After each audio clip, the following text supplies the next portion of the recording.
Let's get more insight on this from Kent Moores. He joins us live from London with some insight and analysis into the oil market.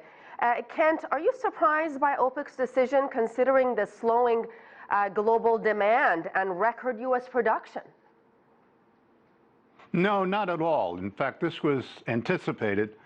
The movement for another 9 months at about 1.2 million barrels a day withdrawn from the market is right on target. Nothing exceptional here. It will be approved by Russia and a few other non-OPEC producers tomorrow. But essentially, it is what everybody expected, including the Iranians, I might add. I'm here, for example, for meetings with regard to Persian Gulf production. And the Iranians are quite on board with this cut, all the other politics in the region notwithstanding.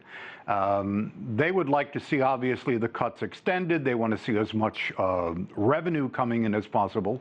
But probably one of the takeaways, which is not all that unanticipated, is that the clout of Mr. Trump when it comes to OPEC is not what Washington may like. And that was my next question. I mean, he's not going to like this because he has repeatedly called for OPEC to pump more oil to keep U.S. gas prices down.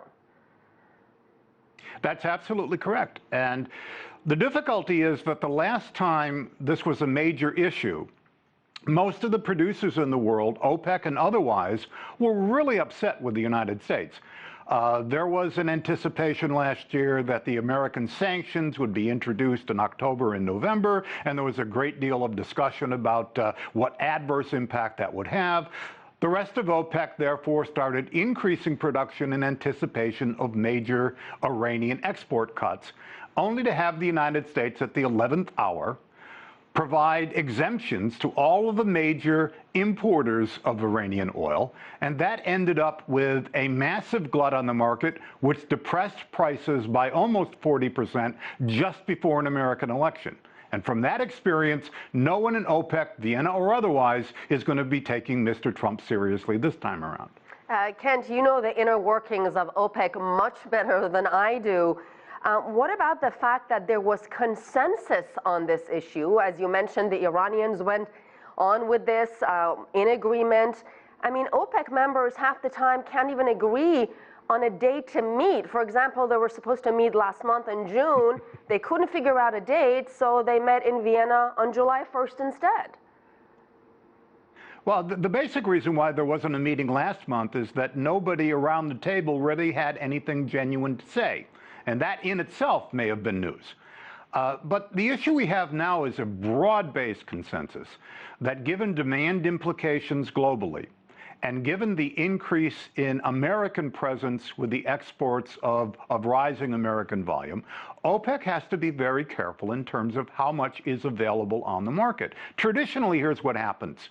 OPEC will determine what they believe is the overall demand. They will then deduct from that demand production other than OPEC. And it produces what traditionally had been called the call on OPEC. Well, the call on OPEC is then divided among OPEC members, and that concern is that it has been going down given some weakness in global demand.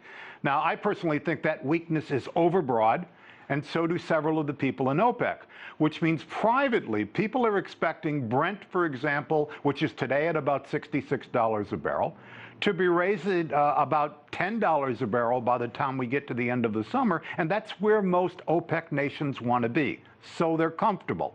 That's probably the bottom line. And Ken, very quickly, if I'm an American consumer, what I really care about is the gas I put in my car. Are those gas prices going to be kept in check? Yes and no. We are now on the other side of the major spike in summer driving patterns in the United States, but the price of future contracts for American gasoline are about 8 to 12% higher than where most people expected there'd be at this time of the year. So the bottom line is we're not going to be seeing $4 a gallon for gasoline in most parts of the United States, but it's not going to be anywhere close to where people had hoped it would be 6 to 8 months ago. All right, we'll leave it there. Kent Moore is Executive Chairman, Energy Capital Research Group. Thank you so much.